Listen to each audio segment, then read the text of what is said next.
Oh yes.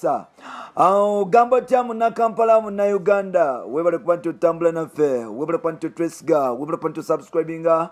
Webale kubanti otulinda. Webale kubanti obeerawo ever. Nogamba ino okutambula. Never number one rich boy. Made in Africa. Made in Uganda. Okusobola okuba nti weekumira mu kumanya n'ebitambula mu entertainment industry ebifa e Uganda. Musajja mukulu amanyikidwa nga Bebe Cool akawanga mudde. Saagala yenna azanyira ku famire ya Bobi Wine. Oba mukyala we oba mwana oba ki ebyo byonna mu bikole ebirala. Naye saagala kulaba azanyira ku famire ya Bobi Wine kogata Babi Tungo Kyagulanyi n'abaana. Bwe bityo mpola mpola.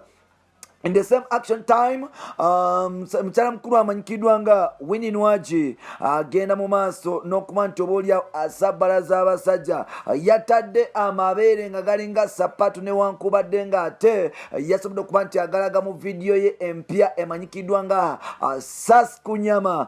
Fire Biebe Winnie Nakanwaji olunaku lwaleero awezezza miliyoni namba ey'aba followers ku Instagram ali London.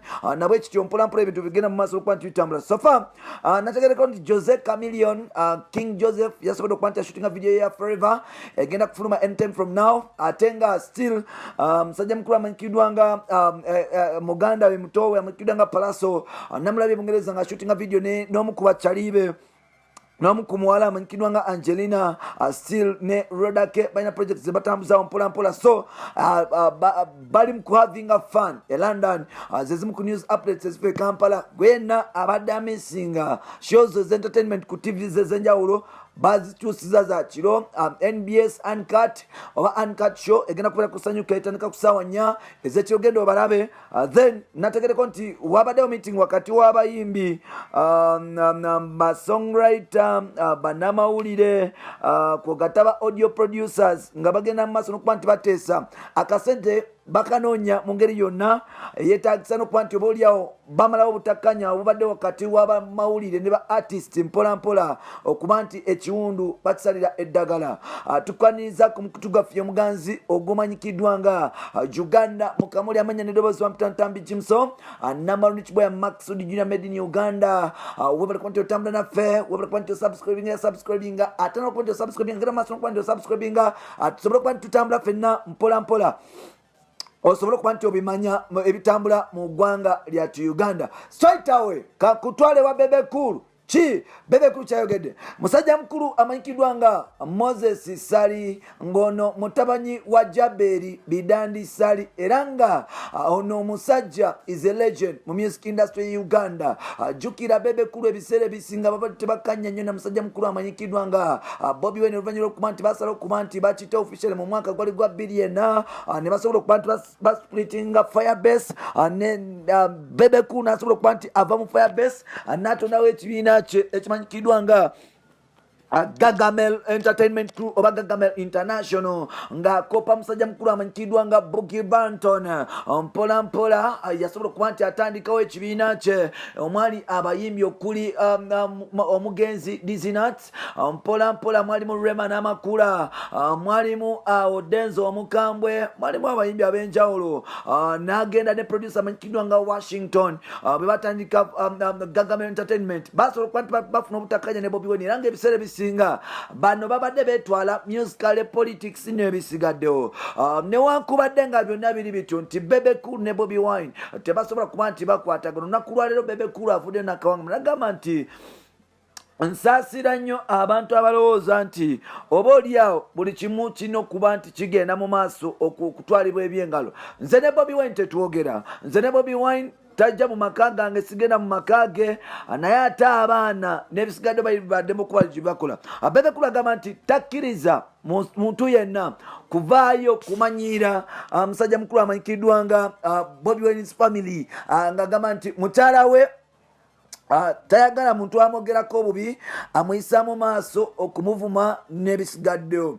Still at the same time musajja mukulu amanyikidwa nga Bebe avudde n'agamba nti abaana ba Bobi Wine tebasaanidde kuba nti bayisibwa mu maaso okumanyirwa okuvuma n'ebintu bwe bityo ng'agamba nti abaana nabo badeservinga respect kubanga abaana tebalina musango. Newankubadde tulina okujjukira nti omwaka gwali gwa 2017 Bebekulu yavaayo n'agamba nti tasonyiwanga Bobi Wine era okuvaayo kuba nti amusonyiwa amala kumwetondera. Jjukira Bobi Wine yagenda mu maaso n'okuvuma taata wa Bebekulu amanyikiddwa nga Jabel Bidandi Sali mu luyimba olumanyikiddwa nga Katala. Still at the same time Bobi Wine n'agenda mu maaso n'okuba nti atyoboola mukazi wa Bebekulu amanyikiddwa nga Zuwena mbone mukyala wo mufudde Katala mpola mpola bwe yamuvira mu nnyimba. Still the same song n'agenda mu maaso n'okuba nti obaoliawo alumba abaana ba Bebekulu. Wano nno musajja mukulu amanyikiddwa nga Bebekulu yagamba nti okusonyiwa Bobi Wine amala kumwetondera n'ajjawo bye yakola mpola mpola, otherwise nga takikoze tajja kumusonyiwa. Naye ng'ate newankubadde ebyo byonna biri bwe bityo Bebekulu yagamba nti no matter what tajja kuba nti obaoliawo akkiriza muntu yenna agezaako kuba nti alumba famire, kuba agamba nti alumba famire ya Bobi Wine. Agamba nti okwata ku Bobi Wine oba se business in case obanga olina obutakanya naye it is okay, naye tokwata ku baana be, tokwata ku mukyala we, tokwata ku bantu abatali involved na mu bato zammwe oba na mu ntalo zammwe, kubanga ate abantu obaoliawo obaoliawo baba tebalina musango nga basavinga ebibonerezo ebitali byabwe.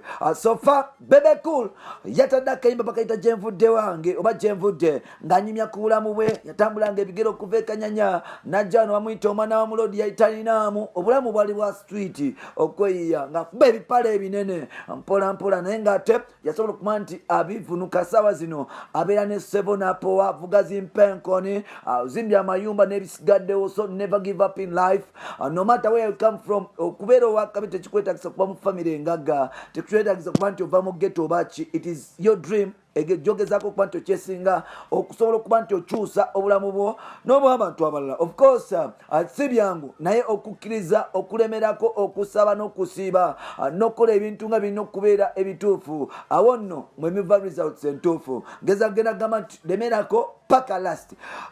Byebyo ebifa so far ewa musajja mukulu amanyikiddwa nga Bebe Banton, Bebekulu Kogata ne Bobi Wine. Kati nno munzikirize nsobole okuba nti nsala eddiiro ngendeko mu Swanks Avenue ewa musajja mukulu amanyikiddwa nga Julius Chaze, Benoni Mugumbya, Viboyo Oweyo n'abayimbi baabwe. Swanks Avenue erimu abayimbi bameka? Erimu abayimbi 3. Mulimu Azawi oyo latest signing, mulimu Vinka oyo mpola mpola abaddengawo mpola mpola, waliwo ne Winnie Nwagi yeyo swangali eyavaamu Swanks Avenue. Kati nno tutandise.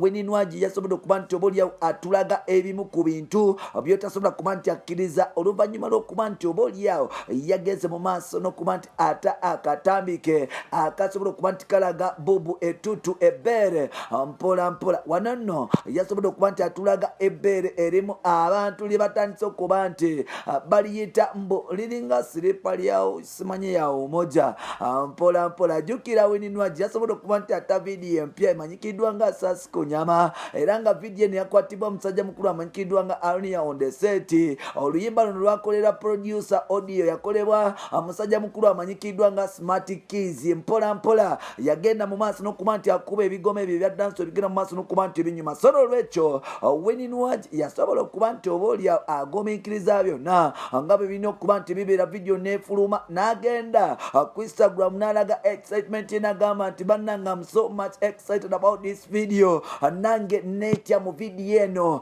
Mu vidiyo eno Winnie Nwagi yageze mu maaso n'okuba nti amansulamuko n'alaga ku bintu still n'atandika okuba nti akulaga wa we yakula ebintu we byakula mpola mpola, era ng'obaoliawo wano nno wakyaleetedde abasajja bangi okugenda mu maaso n'okuba nti basa balala. Winnie Nwagi ali era ne musajja mukulu amanyikiddwa nga Palaso, David Lutalo, John Black Cassada, bonna bali London. Yalagenze mu maaso n'okuba nti obulya ata video ku YouTube channel ye netandika okugenda maaso okuba nti etambula. Abantu bagambye nti Winnie Nwagi wadde nga watadde video muzigo Arnia yagyeko naye ng'ate mukwano ebbeere eryo lyali badde lyabuzeeko nnyo. Ebbeere eryo tusobola kuba tirimatiza faniwo akwagala mbwe bere yasobola okuba nti atulagawo mojja instead of kutulaga ebbere yatusuubiza mbu tutu naye nga kyabadde kibula. Bannange namwe mufune ku byokola. Omuntu alina ebbeere lye gwe nawe leeta ojjawo eriyo batulage kulya mukyala wo leka kubeera nakasajja ako mutima ate ennaku zino bali banyiiga amwe bali kuba nti mutambula naffe oyagala kulanga naffe nyiga ku namba eno 0787009535 osobola okuba nti ofuna ku whatsapp enamba eri 0787009535 osobola okuba nti ofuna ku whatsapp nombongako nombuuzaako noyita business tukola fena fena. Bapita Rich Boyawo Tambi Chimso Maxudi Junior. Bye bye for now.